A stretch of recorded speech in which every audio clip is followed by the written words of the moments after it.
Ito mga kabirada, may bago tayong mainit-init pa, may bago tayong balita. Galing to kay Harry Roque na hindi daw magandang lagay ni Tatay Digong. Panoorin natin mga sinasabi ni Atty. Harry Roque.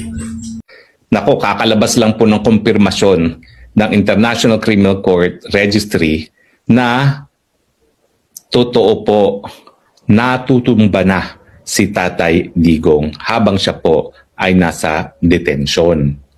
Naglalakad, natutumba, nung minsan tumama ang ulo. Actually, ako po yung sa tingin ko kauna-unahang nakalaman na natumba si Tatay Digong, tumama ulo, dinala sa ospital, pero hindi binigyan ng abiso ang pamilya.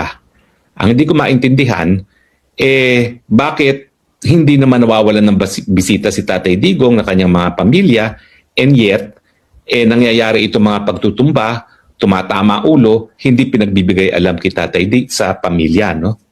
Now, ang nagsabi po sa akin dyan na isang nagtatrabaho sa loob, no? At medyo nahiya nga siya o natakot na sabihin sa akin na baka naman hindi alam nila VP na nahulog nung minsan si Tatay Digong, tumama ang ulo, dinala sa ospital. At yun nga yung napabalita na linabas siya dinala sa ospital. Pero hindi nga nila isinasa publiko na ang dahilan ay tumatama ang ulo sa sahig. Now, ngayon, ang linabas na report ng registry ay totoo. Tumutumba si Tatay Digong. At ang nakakabahala, hindi lang pala minsan, hindi lang 2 beses, mukhang regular na natutumba na si Tatay Digong habang naglalakad. Kaya ngayon, nagkaroon ng order na imomonitor ng mas masinsinan itong si Tatay Digong dahil nga, miski siya naglalakad lang, ay tumutumba na at tumataba ang ulo.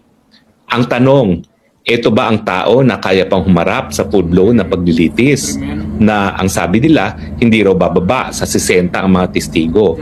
At ang problema dyan, unlike doon sa confirmation of charges at saka yung mga naunang mga pagdinig na po pwedeng hindi sumipot si Tatay Digong, dito kapag meron ng paglilitis, kinakailangan sumipot siya dahil kinakailangan makonfront niya mga witnesses at saka mga witnesses makonfront din siya. Yan ba ang tao na kaya pang harapin na hindi na makalakad ng tama at tumutumba? Sa tingin ko, panahon na rin para ang pamilya pag-isipan.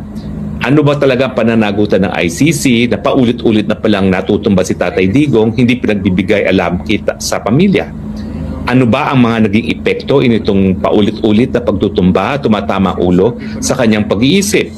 Meron na bang pananagutan ng ICC dahil nga alam naman nila na bilang 82 anyos na tao, kinakailangan mas masinsinan ng pagbabantay dyan dahil pa sa kanyang ordinaryong paglalakad, natutumba na siya. Sa tingin ko po walang immunity ang ICC. Wala pong immunity yan, hindi yan estado. So kung talaga mapapakita natin ang pabayang ICC at patuloy nilang kinukulong ang Tatay Digong na hindi na kaya talaga humarap sa ganitong mga paglilitis at may mangyari sa kanya, sana naman wag na nating antayin ang pangyayari sa kanya, talaga magkakaroon ng pananagutan ng ICC.